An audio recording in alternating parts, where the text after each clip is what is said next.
Благодаря. Уважаеми господа академици, член-кореспонденти, професори, учени, уважаеми съграждани и гости, скъпи приятели! Да ни е честита победата!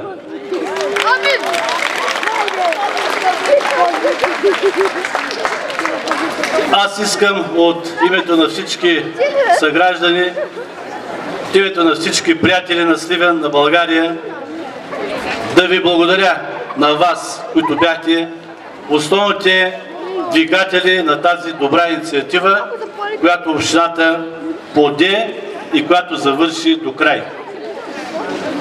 Ние много говорим в кампанията. Много ме питат сега какво ще донесе това на град Сливен. Едва ли не колко лева ще донесе, колко хиляди, милиони. Аз казвам, донесе ни една любов, едно признание за нашето дело, за нашето най-обичано дърво в Европа. И ние ще продължим да се грижим за него. Ще продължим да говорим за него, ще продължим да го ползваме като символ на доброто, символ на любовта за град Сливен, за България. Наистина едно обикновено дърво, но то не е толкова обикновено, защото е над 1100 години. Преживяло е много исторически събития, и хубави, и трагични. Уважаеми съграждани, много е силно чувството, което човек изпитва в един такъв момент в центъра на Европа, в Брюксел, в Европейския парламент, когато на нас ни се дава една, макар и обикновена награда. Вие ще видите, това е символа на най-обичаното дърво в Европа.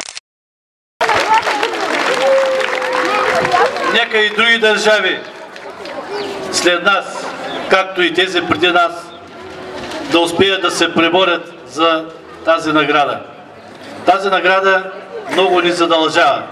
Тази награда показва, че дори една обикновена цел, която ние си поставяме, без да я политизираме, успяваме да сплотим хората да гласуват с един обикновен глас, който е съпричастен на всеки един от нас за доброто дело.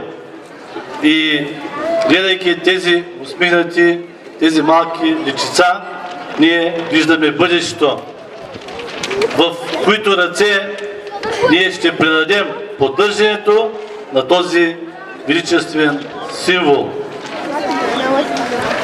Благодаря ви от сърце. Гордейте се, че България спечели наградата Европейско дърво на годината. Гордейте се, споменавайте го винаги, навсякъде, пред всички, и нека да имаме и други такива хубави моменти като този.